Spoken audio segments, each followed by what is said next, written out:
교보증권이 내년도 부동산 가격 전망에 대한 보고서를 내놓았는데 그 내용이 가히 충격적입니다. 예, 현재 가격 대비 30%가 떨어질 거라고 예상을 하고요. 최고점 대비 50%가 떨어질 거라고 예상합니다. 이야, 엄청나죠? 엄청납니다. 뭐 이 정도 떨어진다고 하면 어떻게 생각하면 진짜 충격적인 숫자예요. 아직까지 말입니다.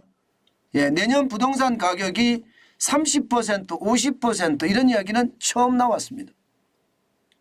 예, 건설산업연구원에서 내년에 집값이 좀 떨어질 거다 하는 그런 전망 보고서는 나왔지만 폭락에 대한 이야기는 오늘이 처음입니다. 물론 증권사들은요, 부동산 전망에 대해서 좀 비관적으로 내는 건 사실이에요. 왜냐고요? 일반적으로 부동산에 투자하지 말고 증권에 투자해라. 그런 차원에서 부동산의 전망을 좀 비관적으로 냅니다. 그렇지만 비관적으로 내더라도요, 이렇게까지 내지는 않습니다. 30에서 50%까지 떨어진다는 충격적인 전망은 절대 내놓지 않습니다. 이것은 자칫 잘못하면요, 신뢰에 대한 훼손도 되기 때문에 그만큼 말입니다, 쉽게 내놓는 것은 아니에요. 진짜 충격적이죠. 그러면 교보증권은 왜 내년 부동산이 30%에서 50%까지 떨어진다고 했느냐? 제가 여러분들에게 계속 말씀드렸던 거와 일맥상통합니다. 이자 앞에 장사 없다.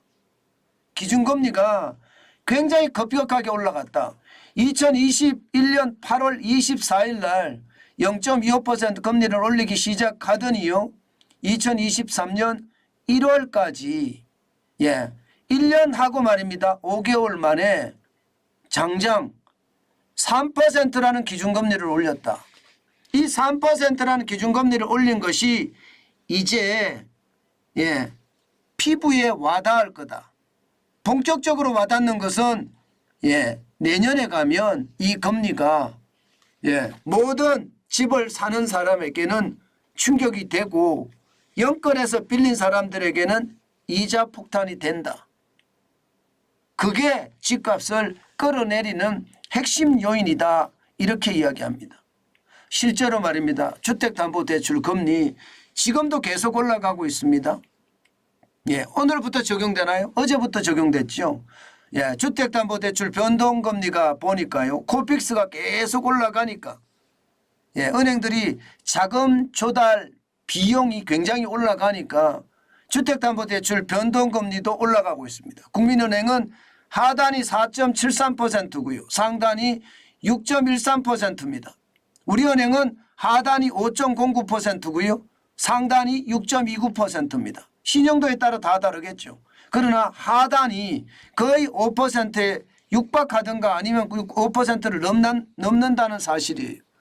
이것은 말입니다, 시장에 굉장히 큰 충격을 줄 거다 하는 게 지금 교보증권의 이야기라는 뜻입니다. 그만큼 말입니다. 저는 충격적인 전망이라 이렇게 읽힙니다. 이것을 보면서 저도 진짜 많이 놀랐어요. 이렇게까지 본다고 이렇게 말입니다. 물론 부동산 전문가들은요, 이거 걱정하지 말자. 그건 뭐 아무것도 아니다. 증권사가 그렇게 하는 것은 그만큼 부동산에 투자하지 말고 주식에 투자하라는 얘기다. 이렇게 아예 치부해버리고 말았거든요. 그런데 시장의 데이터, 시장의 지표 제가 한번 찾아봤습니다. 아주 강력하게 말입니다. 당장 말입니다. 서울 아파트 매물 증가 추이를 보세요. 1월에 대비해서 11월 16일 현재 59.9%가 나왔습니다. 줄어드는 게 아니라 늘어났어요. 집 팔겠다는 사람이 굉장히 많다는 거예요. 1월에 49,198건이었는데 11월 16일 현재는 78,670건이에요. 서울에만. 무려 말입니다. 29,472건이 늘어났습니다. 팔겠다는 사람이 많다. 이것은요, 결국은 집값이 떨어진다는 이야기가 되는 건가요? 맞습니다. 집값이 떨어질 수 있는 요인이라는 뜻이에요. 예, 실제로 말입니다. 현재 상태로 보면 거래도 굉장히 줄어듭니다. 지금 실제로 역대 평균치가 6,400건이 거래가 되는 게 일반적이거든요. 그런데 지난 8월에 3,861건 이후로 말입니다. 쭉쭉쭉 줄어들고 있습니다. 예, 그러면 물량은 굉장히 많이 나오고, 거래는 줄어들고, 그러면 가격을 더 떨어뜨려야지 집을 산다는 이야기인가요? 실제 저는 그런 일이 일어날 거라고 보는 겁니다. 이것도 말입니다. 제가 월별로 한번 분석해 봤습니다. 예를 들어서 말입니다. 11월 현재 10월 거래량을 봤어요. 그리고 10월 10월 둘째 주 현재 또 9월 거래를 봅니다. 이렇게 한 달씩 앞당겨서 보니까요. 여러분 보시는 것처럼 지금 11월 16일 현재 10월 거래량을 보니까 전달 대비해서 무려 35.7%가 줄어들었습니다. 거래량이 굉장히 줄어들었다는 거죠. 10월 16일 현재 9월 거래량을 보니까 12.4%가 또 줄어들었어요. 줄어드는 데다 더 줄어들었다는 이야기죠. 9월 18일 현재 8월 거래량은 13.5%가 늘어났던 거거든요. 물론 그전달에 8월 14일 현재 7월 거래량이 12.6%가 떨어진 것도 사실이지만 이게 9월 달에 올렸고요. 다시 10월 달에 그만큼이 떨어져서 11월 달에는 더 많이 떨어진다는 이야기예요. 거래량이 이만큼 말입니다. 쑥쑥 빠져나가면 이게 뭔가 부동산 시장에 변화가 있다는 뜻 아닌가요? 저는 충분히 시장에 변화가 있다고 봅니다. 뭐 30% 폭락, 50% 폭락 이렇게까지는 생각은 하지 않지만 시장에 변화가 있는 것은 분명합니다. 게다가 말입니다. 이거 한번 보세요. 서울 아파트 월별 실거래가 변동률입니다. 결국 10월에 들어와서 말입니다. 보시는 것처럼 마이너스 0.45%가 떨어졌습니다. 마이너스가 됐어요. 작년 12월에 마이너스 3.46% 이후에 이게 거의 말입니다. 10개월 만에 떨어지고 있는 겁니다. 뭔가 꺾이는 모양새거든요. 꺾이는 모양새. 이것은 어떻게 생각하면 말입니다. 0.45% 하락이긴 하지만 시장의 변화가 감지된다. 이렇게 이야기할 수가 있습니다. 당연히 말입니다. 매물은 많고 거래량은 줄어드니까 가격을 낮추는 것만 거래가 되니 실거래가는 변동률이 당연히 일어나게 되지요. 실질적으로 매물도 보면 말입니다. 떨어지는 것도 사실이에요. 제가 매주 각 지역의 아파트 가격이 어떻게 변하는지를 보는데요.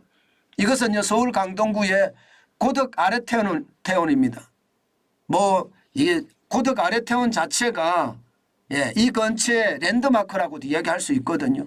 전용 84.97제곱미터가 지난 1월 1일에 22층이 13억이었습니다. 9월 11일이에요. 9월 11일 추석 전입니다. 19층이 16억 8천만 원이었습니다. 무려 1월 대비하면 3억 8천만 원이 올라갔었거든요. 그런데 11월 3일 실제로 거래가 됐습니다. 26층이 말입니다. 14억 3천만 원. 2억 3천만 원이 실제로도 떨어졌습니다.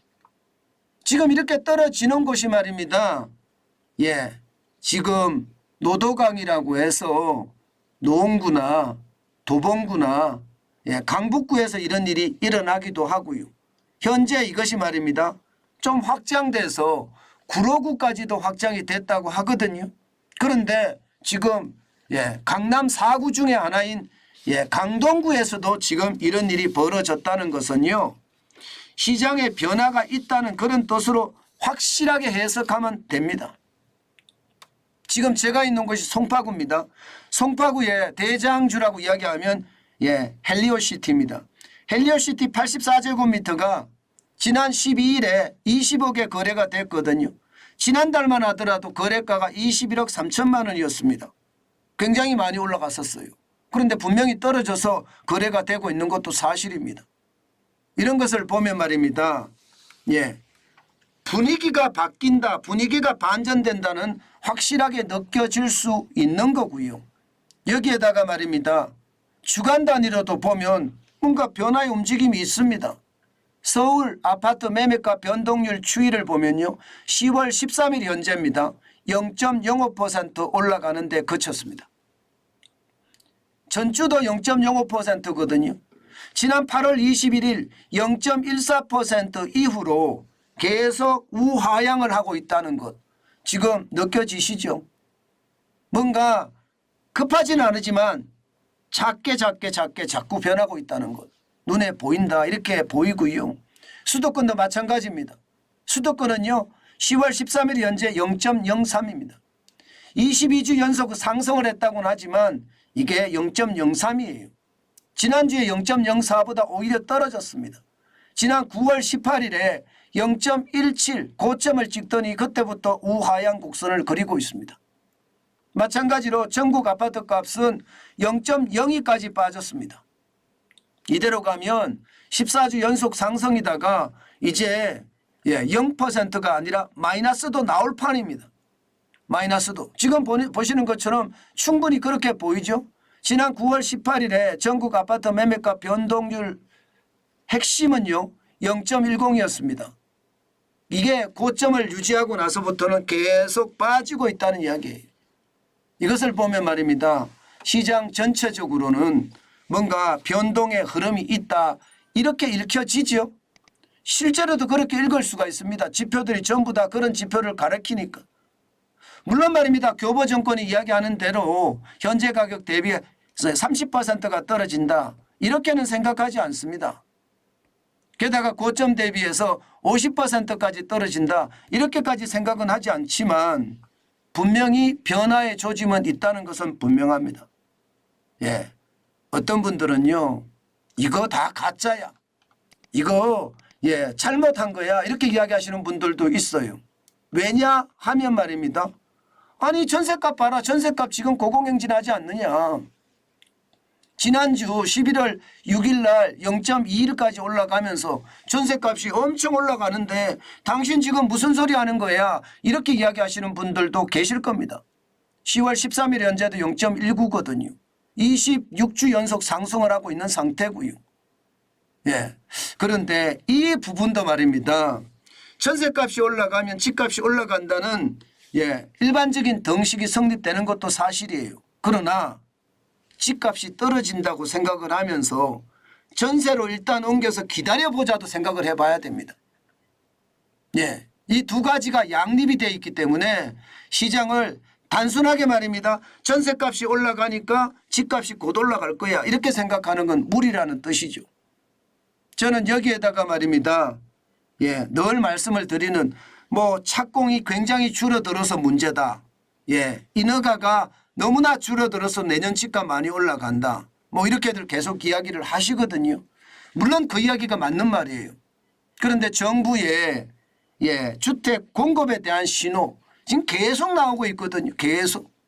이것도 감안을 해야 되거든요. 윤석열 정부가 5년 동안 270만 가구를 공급을 하겠다고 공약을 했습니다. 이 공약은요 일반적으로 말입니다. 지키려고 엄청 노력할 거예요. 왜냐하면 그거 못 지키면요 그 다음 대선에 문제가 생기거든요. 그렇기 때문에 공약 지키려고 아마 엄청나게 노력할 겁니다. 그러면 공급이 그만큼 일어난다는 이야기잖아요. 저는 반드시 말입니다. 이것을 감안해 주시는 게 좋겠다. 저는 그렇게 여러분에게 말씀을 드리고 싶어요. 교보생명이 진짜 엉뚱한 괴짜 보고서를 냈다고 이야기하시는 분들도 있지만요. 아니야. 장기적으로는 저게 맞을 수도 있어. 이렇게 생각하는 사람들도 있다는 것 반드시 명심하시고요. 현재의 지표를 봐서는 뭔가 우하향의 변화의 조짐이 있다. 이것도 사실이다. 이 정도까지 우리가 기억을 하면 오늘 기억할 수 있는 것은 다 기억했다 이렇게 생각이 듭니다. 분명한 것은요. 현재 지표가 매물이 늘어나고 거래량은 줄어들면서 가격 상승률은 아주 찔끔찔끔 우하향하고 있다. 이렇게 결론을 내고 우리는 이 꼭지를 마쳤으면 합니다.